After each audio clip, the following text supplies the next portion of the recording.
আসসালামু আলাইকুম। রুমাস কিচেনে সবাইকে স্বাগতম জানাচ্ছি। বাঁধাকপি আর ময়দা দিয়ে দারুণ মজার, একেবারে নতুন স্বাদের খুবই মজার একটা ক্রিস্পি নাস্তা তৈরি করে দেখাবো, যেটা তৈরি করাটা খুব সহজ হবে আর খেতে হবে অনেক মজার। তো চলুন কথা না বাড়িয়ে এই দারুণ মজার বাঁধাকপি আর ময়দার নাস্তাটা চটজলদি বানিয়ে নিই। তার জন্য কিন্তু আমি চুলায় একটা সসপ্যান বসিয়ে নিয়েছি, তাতে কিন্তু আমি কিছুটা পানি গরম করতে দিয়ে দিয়েছি। আর পানিটা কিন্তু বলক আসেনি। এখন আমি এখানে দেখুন বাঁধাকপিগুলো আমি এরকম করে টুকরা করে কেটে নিয়েছি, দেখে নিশ্চয়ই বুঝতে পারছেন। এখন আমি পানিতে সেই বাঁধাকপির পিসগুলো বা টুকরাগুলো আমি কেটে নেওয়া যে বাঁধাকপিগুলো নিয়েছিলাম টুকরাগুলো, সেই টুকরাগুলো আমি দিয়ে নিচ্ছি। এখন আমি এখানে দিয়ে দিচ্ছি টেস্ট অনুযায়ী কিছু, মানে টেস্ট অনুযায়ী না, এখন আমি এখানে কিছুটা লবণ দিয়ে আমি এই বাঁধাকপিটা একটু ভাপিয়ে নিব। আর এটা ভাপ দিয়ে কিরকম করে নেব সেটা আমি দেখিয়ে দিচ্ছি। দেখুন আমি 5 মিনিটের মতো চুলায় আমি এটা বলক তুলে ভাপিয়ে নিয়েছি, মানে 5 মিনিটের মতো ভাপিয়ে নিলে চলবে। আর এটা এরকম হতে হবে। এখন এটা চুলা থেকে নামিয়ে নিচ্ছি। বাঁধাকপিগুলো ভাপিয়ে নেওয়া আমাদের হয়ে গিয়েছে। এখন আমি এই বাঁধাকপির এই নাস্তাটা ভাজার জন্য এখন একটা ব্যাটার তৈরি করে নিব। তার জন্য কিন্তু মিক্সিং বোলে দিয়ে দিলাম 1 কাপ পরিমাণ ময়দা, দিয়ে দিলাম টেস্ট অনুযায়ী কিছুটা লবণ,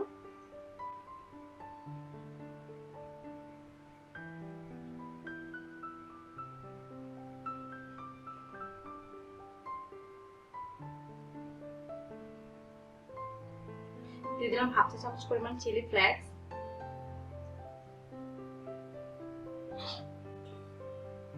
দিয়ে দিলাম 1 চামচের মতো কালো গোলমরিচ গুঁড়া, দিয়ে দিলাম 1/4 চা চামচ পরিমাণ হলুদ গুঁড়ি,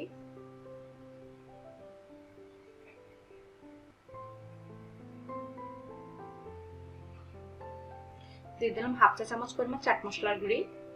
তো আমি এখানে কিন্তু হাফ চামচের মতো বেকিং পাউডার দিয়ে নিয়েছি।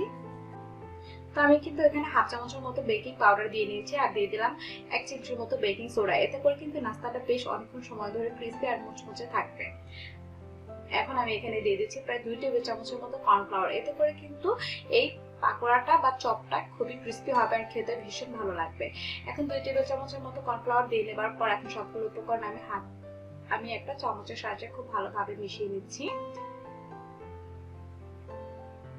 এখন আমি এখানে খুবই সামান্য পরিমাণ শুকনো মরিচের গুঁড়ি ব্যবহার করছি। আমি বলছি ঝালটা কিন্তু নিজস্ব টেস্ট অনুযায়ী আপনারা ব্যবহার করে নেবেন।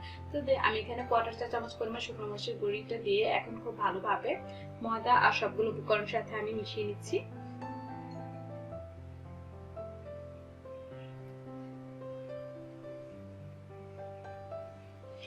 এখন আমি সবগুলো উপকরণ একটু মিশিয়ে নেবার পর, শুকনো উপকরণ মিশিয়ে নেবার পর এখন আমি এখানে অল্প অল্প পানি দিয়ে একটা ব্যাটার বানিয়ে নেব। তো একবারে পানি মিশাতে যাবেন না, অল্প অল্প পানি দিবেন আর এটা মিশিয়ে নেবেন। তো আমি কিন্তু ব্যাটারটা বানিয়ে নিয়েছি। তো আমার এখানে কিন্তু হাফ কাপের যে একটু বেশি পানি লেগেছে। দেখুন এর ঘনত্বটা কিন্তু এরকম হয়েছে আর এই ব্যাটারের ঘনত্বটা কিন্তু এরকমই থাকতে হবে। তো আপনারা বুঝে পানিটা অ্যাড করে নেবেন যার যেমনটা লাগে। আর এটা কিন্তু রেস্টে রাখার কোনো প্রয়োজন নেই। এখন আমি সঙ্গে সঙ্গে এই নাস্তাটা বানিয়ে নিয়েছি। দেখুন আমরা ভাপিয়ে নেওয়া সেই বাঁধাকপির একটা পিস বা টুকরা নিয়ে নিয়েছি। এখন ব্যাটারে কোট করে এখন আমি গরম তেলে ছেড়ে দিচ্ছি। চুলায় কিন্তু আমি পাত্র বসিয়ে নিয়েছি, তাতে কিন্তু তেলও গরম করতে দিয়ে দিয়েছি। এখন আমি সেই গরম তেলে আমি পাকোড়াটা দিয়ে দিচ্ছি, কোট করে নেওয়া বাঁধাকপির পিসটা। এখন আমি সেই নাস্তাটা আমি গরম তেলে দিয়ে দিলাম। আর এরকম করে কিন্তু নাস্তাগুলো আমি এই গরম তেলে দিয়ে দিচ্ছি। আর চুলা হিটে কিন্তু মিডিয়ামে রেখে আমি নাস্তাগুলো ভেজে নিব, কারণ এটা কিন্তু লো হিটে ভাজার কোনো প্রয়োজন নেই। মিডিয়ামে রেখে আমি নাস্তাগুলো ভেজে নিব। আমি আরো একটা নাস্তা দিয়ে নিচ্ছি। তো নাস্তাটা কিন্তু আপনারা বুঝে দিয়ে নেবেন, যে যার প্যানে যতটুকু ধরে সেভাবে আপনারা পাকোড়াটা বা এই চপটা দিয়ে ভেজে নিতে পারেন। আর নতুন ধর্মী এই নাস্তার রেসিপিটা যদি আপনাদের ভালো লেগে থাকে, শুধুমাত্র বাঁধাকপি আর ময়দার তৈরি নাস্তাটা কিন্তু খেতে হয় অনেক মজার। রেসিপি ভালো লেগে থাকলে একটা লাইক দিবেন, কমেন্টস করে জানাবেন আর চ্যানেলটি সাবস্ক্রাইব করুন।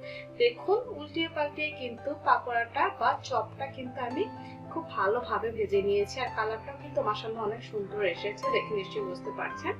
এখন আমি তেল ঝরিয়ে নাস্তাগুলো তুলে নিচ্ছি আর একইভাবে সবকটি নাস্তা আমি ভেজে নিচ্ছি। তৈরি হয়ে গেল বাঁধাকপি আর ময়দা দিয়ে ভীষণ মজার নতুন একটা নাস্তা রেসিপি।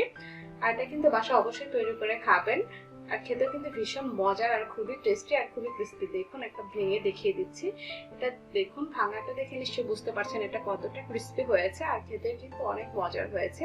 তো পুরো রেসিপিটা দেখার জন্য অসংখ্য অসংখ্য ধন্যবাদ। তো ভালো থাকবেন সবাই, আল্লাহ হাফেজ।